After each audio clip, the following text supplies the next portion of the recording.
हाँ बोलो। सर हमारी पहली मांग तो स्थायीकरण की है, हमें स्थायीकरण चाहिए। और सर जब से हमारी आंगनवाड़ी को करीबन मतलब 35 से 40 साल हो गया, सरकार हमारी और कोई ध्यान नहीं दे रही। और राजस्थान सरकार और केंद्र सरकार दोनों का है ना, बजट में हमारा कोई आज तक ना ही तो ध्यान रखा गया, ना ही सरकार हमारे और कोई ध्यान दे रही है। वो शोषण कर रही है सरकार। और सरकार है ना ये कहती है कि बेटी बचाओ बेटी बढ़ाओ, बेटियों को आगे बढ़ाओ। क्यों हम ये देश की बेटियां नहीं है, हम राजस्थान की बेटियां नहीं है, तो हम हमारी बेटियों के साथ में सरकार हमारे साथ में क्यों दुर्व्यवहार कर रही है कि रोड पे बिठाने के लिए। और आपके साथ मैं हूं मेघ। राजस्थान में आप सभी का स्वागत है और आपके साथ मैं हूं मेघा कौशिक। चलिए खबरों की शुरुआत कर लेते हैं। जयपुर से खबर है, आंगनबाड़ी कार्यकर्ताओं का विरोध प्रदर्शन।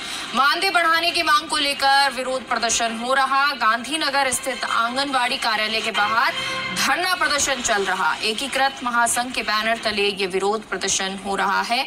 आपको बता दें ये विरोध प्रदर्शन किया जा रहा है आंगनबाड़ी कार्यकर्ताओं का ये विरोध प्रदर्शन हो रहा है मानदेय बढ़ाने की मांग को लेकर। और सचिन हमारे सहयोगी इस खबर पर लाइव जुड़ गए हैं।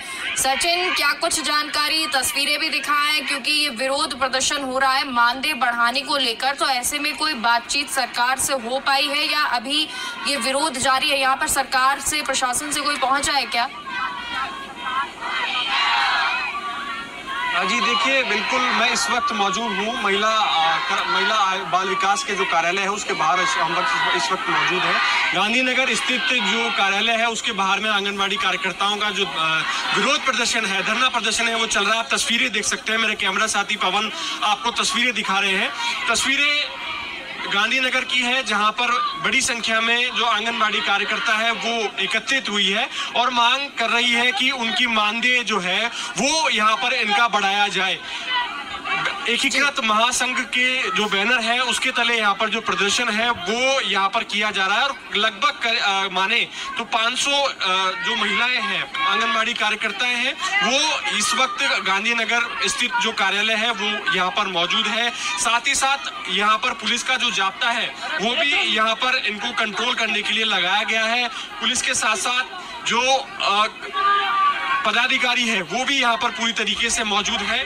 हमारे साथ में आंगनबाड़ी कार्यकर्ता जो है उनकी प्रदेश अध्यक्ष मौजूद है, उनसे बातचीत करते हैं। मधुबाला जी, मैम, यहाँ पर आज प्रदर्शन किया जा रहा है, क्या प्रदर्शन किया जा रहा है, क्या कुछ मांगे हैं आपकी? मानदेय की जो मांगे हैं, मांगे हैं उसके बारे में बताइए। हमारी मेन मुख्य मांग है कि हमें नियमित किया जाए। अगर सरकार नियमित नहीं करती है तो हमें कम से कम सम्मानजनक मानदेय दे। 21,000 और बाकी की 15,000, 16,000।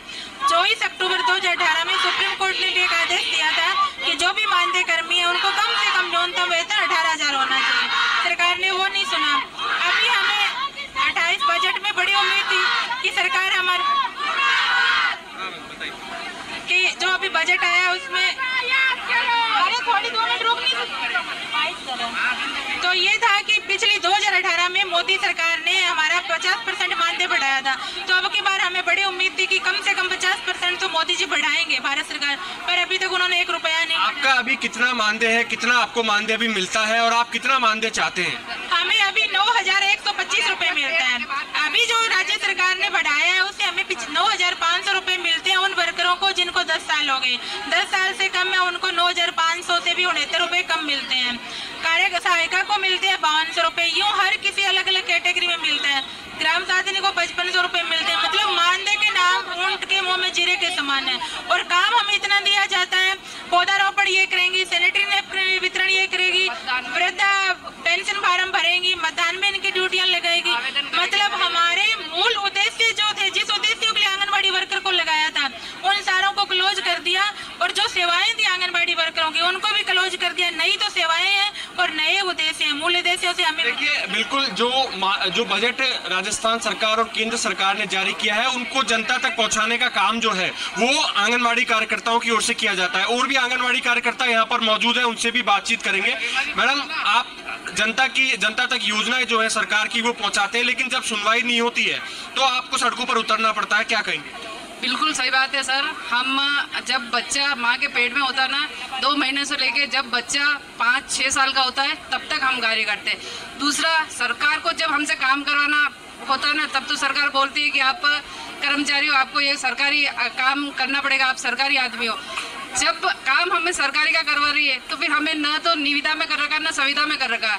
एक तरफ से तो सरकार दावा कर रही है कि महिला पे काम करो, महिला को आगे बढ़ाओ, दूसरी तरफ हमको महिला को रोड पे उतरने के लिए मजबूर कर दिया सरकार ने।